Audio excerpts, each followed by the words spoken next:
بسم اللہ الرحمن الرحیم۔ مغلیہ دور کے ایک بادشاہ ہیں جہانگیر، خود بھی نیک انسان تھے اور نیک لوگوں سے محبت بھی رکھتے تھے۔ ایک بہروپیہ بادشاہ کے دربار میں آیا اور بادشاہ کو دھوکہ دینے کی کوشش کی۔ بادشاہ نے پہچان لیا،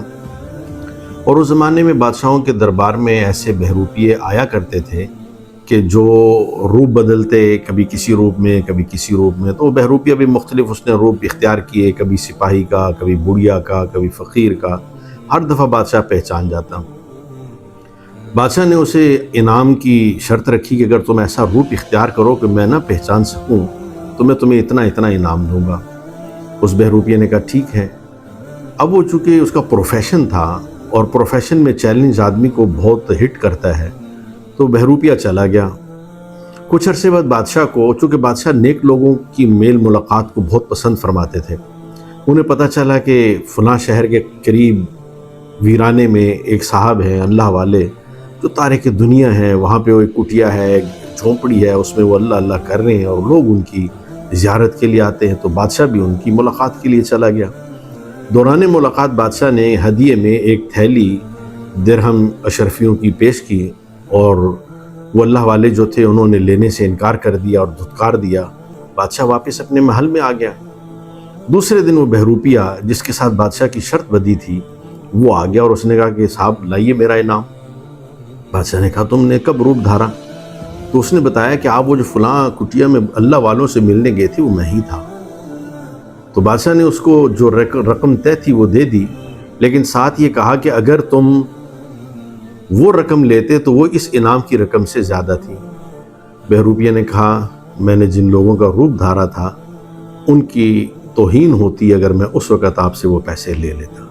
تو میں نے اس روپ کا جو میں نے بہروپ میں نے اختیار کیا تھا اس کی لاج رکھتے ہوئے میں نے اس وقت وہ مال آپ سے قبول نہیں کیا۔ تو زمانے کے بہروپیے بھی اتنے سمجھدار تھے جتنے کہ ہمارے زمانے کے دانشور بھی نہیں ہیں۔ یہ سوشل میڈیا کا دور ہے، اور سوشل میڈیا میں ایسے بڑے بڑے دھوکے ہیں کہ بڑی بڑی عقل والے بھی اس دھوکے میں پھنس کر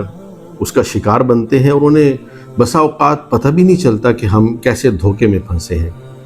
دیکھیں، آج سے کچھ عرصہ پہلے کوئی بھی آدمی اپنی کسی پروڈکٹ کو سیل کرنے کے لیے وہ یہ طریقہ اختیار کرتا کہ ایک ڈھول بجانے والا اسے کرائے پر لیتا، اس کے ساتھ ایک بلند آواز والا آدمی ساتھ ہوتا، یا پھر ایک لوہے کی کون بنی ہوئی ہوتی تھی اس میں وہ بولا کرتا تاکہ آواز ذرا تھوڑی سی اس سے لاؤڈی ہو جائے۔ اس وقت میگا فون وغیرہ یہ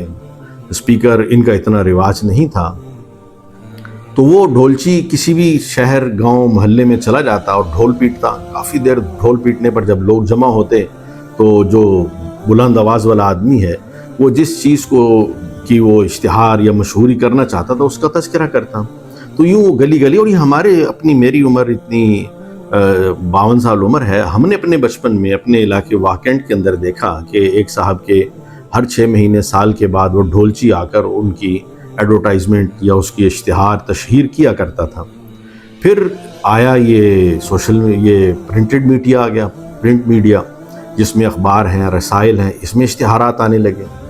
پھر الیکٹرانک میڈیا آ گیا، ٹیلی ویژن، ریڈیو، اس میں اشتہارات آنے لگے۔ اب ٹیلی ویژن اور پرنٹ میڈیا میں اشتہارات کے لیے ایک نئی انڈسٹری نے جنم لیا جسے کہتے ہیں ماڈلنگ۔ ماڈلنگ کی انڈسٹری آئی کہ اس میں خوبصورت چہروں کو رکھا گیا تاکہ اس چہرے کی وجہ سے دیکھنے والا تھوڑی دیر رک کر دیکھے کہ کیا ہے، اور پھر اس چہرے کو دیکھنے کی وجہ سے اس سے متاثر ہو کر جب وہ اشتہار پر، یعنی اخبار کے اشتہار پر عورت کے چہرے کی وجہ سے روکے گا تو اشتہار کو بھی پڑھے گا، جب اشتہار کو پڑھے گا اسے بات سمجھ میں آئے گی، چیز بکے گی۔ تو یوں ماڈلنگ کا ایک شعبہ وجود میں آیا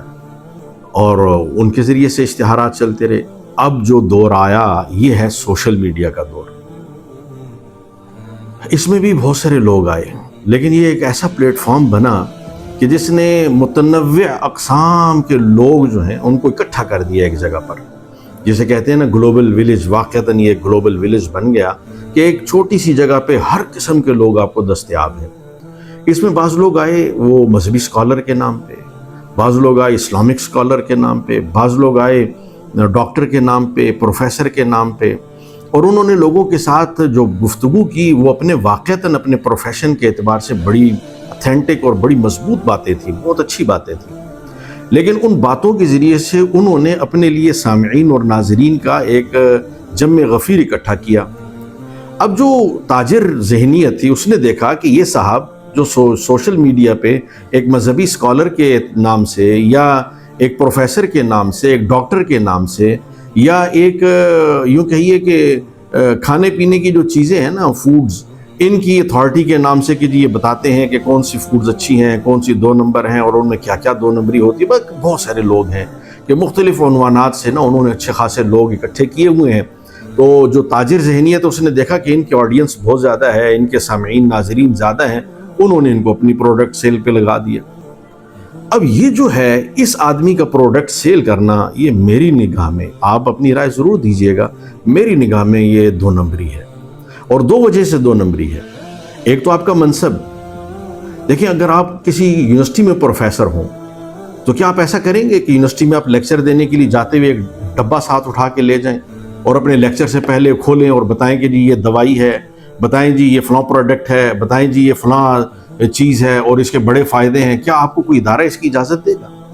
یا آپ کا منصب آپ کو اس کی اجازت دے گا؟ آپ کسی یونیورسٹی کے وی سی لگ گئے ہیں، آپ سارے اسٹوڈنٹس کو اکٹھا کریں، 3000 کا جمع غفیر، اور آپ ان کو کسی پروڈکٹ کا تعارف کروانے لگ جائیں،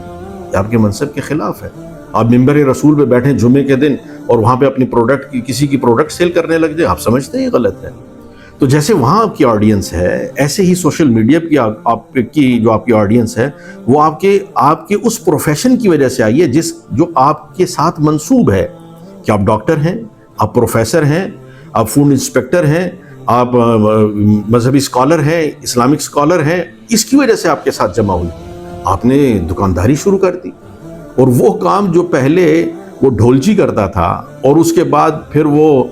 ماڈلنگ والے لڑکے اور لڑکیاں کرتے تھے، وہ کام آپ نے یہاں بیٹھ کے شروع کر دیا۔ بہت سارے لوگوں نے یہ کام کیا، آن جناب آپ نے بھی یہ کام کیا، بہت دکھ ہوا، لیکن اس سے زیادہ دکھ تو کل آپ کی ویڈیو سے ہوا کہ آپ نے کیا کیا؟ آپ نے جو ایک نئی ویکسین آئی ہے HPV، اس کے بارے میں آدھا سچ بولا، پورا سچ نہیں بولا۔ اور دیکھیں جیسے جھوٹ غلط ہے، آدھا سچ بھی غلط ہوتا ہے، کہ آدھا سچ بول دیا جائے اور آدھا سچ چھپا دیا جائے۔ خاموش رہنا اتنی بڑی غلطی نہیں ہے، آپ کسی بھی موضوع پر خاموش رہیں وہ غلط نہیں ہے، لیکن کسی بھی موضوع پر آدھی بات کریں اور آدھی بات چھپا دیں، یہ بہت غلط ہے۔ اب یہ جو ویکسین ہے HPV، آپ نے اس کے بارے میں بات کرتے ہوئے کہا ہائیلی ریکمینڈڈ، کہ بہت میری طرف سے بہت شدت کے ساتھ اس بات کا میں داعی ہوں کہ یہ استعمال کی جائے۔ آپ کو پورا سچ بتانا چاہیے تھا۔ پورا سچ کیا ہے؟ پورے سچ میں آپ کو یہ بتانا چاہیے کہ یہ HPV کس کینسر کے جراثیم کے لیے یہ ویکسین ہے، اور وہ کینسر کن عوارض کی وجہ سے پیدا ہوتا ہے۔ آیا ہمارے معاشرے میں وہ عوارض موجود ہیں، یا آپ جن کو ریکمینڈ کر رہے ہیں وہ یا ان کے گھروں میں یا ان کی نسل میں کبھی بھی ایسے عوارض کا ہونا ممکن ہے؟ آپ کو یہ وضاحت کرنی چاہیے تھی، آپ نے نہیں کی۔ حالانکہ یہ HPV وائرس کی جس کے لیے یہ ویکسین بنی ہے، وہ صرف جنسی بے راہ روی کے نتیجے میں پیدا ہونے والے اثرات کے لیے یہ ویکسین ہے، اور اللہ کے فضل سے، اللہ کا کرم ہے اس ارض مقدس پر، ابھی تک ہمارے ہاں بہت ساری کوششوں اور سازشوں، ابھی حال ہی میں کچھ لوگوں نے، مطلب ویسے ہمارے یہاں میڈیا جو یہ الیکٹرانک میڈیا ہے، اس پہ ایک ہمارے فوجی سربراہ گزرے ہیں، ان کے بعد سے جو بےہودگی اور جو بے حیائی کا سیلاب ہمارے الیکٹرانک میڈیا پہ آیا ہے، طوفان بدتمیزی، وہ آپ جانتے ہیں، سارے جانتے ہیں، اور اس میں روز افزوں ترقی ہی ہوتی چلی جا رہی ہے۔ لیکن حال ہی میں ایک اور وہ ایسا پروگرام کہ جس میں بے حیائی کو فروغ دیا جائے، وہ نشر ہونے والا ہے، اس کو اللہ کرے کہ آپ اس کے خلاف بات اٹھائیں، آواز اٹھائیں، اس کے نتیجے میں یہ ہوگا، اس کی ضرورت پڑے گی، یعنی کہ آپ چاہتے ہیں کہ وہ ہو اور پھر یہ ضرورت پڑے اور پھر اس ضرورت کو پورا کرنے کے لیے یہ ویکسین لگوائی جائے۔ ہمارے معاشرے میں الحمدللہ اب تک 90% سے زیادہ بچیاں وہ بے حیائی کے ارتکاب سے محفوظ ہیں، انہیں اس ویکسین کی ضرورت نہیں ہے۔ 90% تو میں بہت احتیاط سے کہہ رہا ہوں صاحب، ورنہ اس سے زیادہ اللہ کے فضل سے ہمارے ہاں بھی پاک دامنی موجود ہے۔ اور پھر اس کے بعد جن کا جو اس جرم کا ارتکاب کریں گے ان میں کتنے پرسنٹ ہوں گے کہ جن کے اندر یہ علامات پائی جائیں گی یا یہ کینسر کی بیماری ان کو جکڑے گی،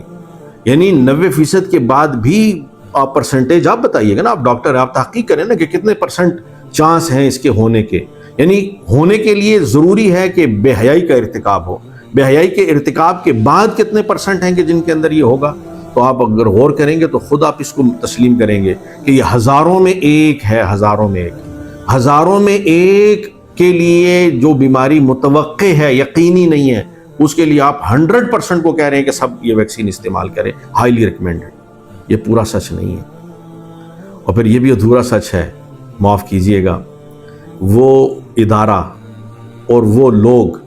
جن کا پیسہ، جن کی طاقت اور جن کی یکجہتی مسلمانوں کو ذبح کرنے، ان کے بچوں کی لاشیں گرانے اور ان کے بچوں کو بھوکا مارنے پر استعمال ہو رہی ہے، انہی کے پیسے اور انہی کی ساری تگ و دو یہ 1% متوقع بیماری کو بچانے کے لیے 100% کو یہ ویکسین لگانے پر مجبور کرنا، یہ میری عقل میں تو نہیں آتا۔ مجھے تو سمجھ میں نہیں آتا کہ یہ کیسی انسانی ہمدردی ہے اور یہ کیسی انسانی مطلب رحم دلی ہے۔ ایک طرف ایک آدمی بیماری میں تڑپ رہا ہے اور اسے اپنے علاج کے لیے دوا دستیاب نہیں ہے، اور دوسری طرف لاکھوں انسانوں میں ایک آدمی کے بیمار ہونے کے خوف سے ساروں کو آپ ویکسین پہ لا رہے ہیں کہ جس میں سائیڈ ایفیکٹ بھی آپ مانیں گے کہ اس میں سائیڈ ایفیکٹ کچھ نہ کچھ تو ہوں گے۔ تو سائیڈ ایفیکٹ تو 100% یقینی ہے، بچنا 100% یقینی نہیں ہے۔ یہ خدا را ایسی اپنے پروفیشن کے ساتھ ایسی بددیانتی نہ کیجیے، پوری دیانتداری کے ساتھ ساری چیزوں کو واضح کرنا چاہیے۔ اللہ ہم سب کو اس سوشل میڈیا کے دور کے فتنوں سے اللہ ہماری حفاظت فرمائے۔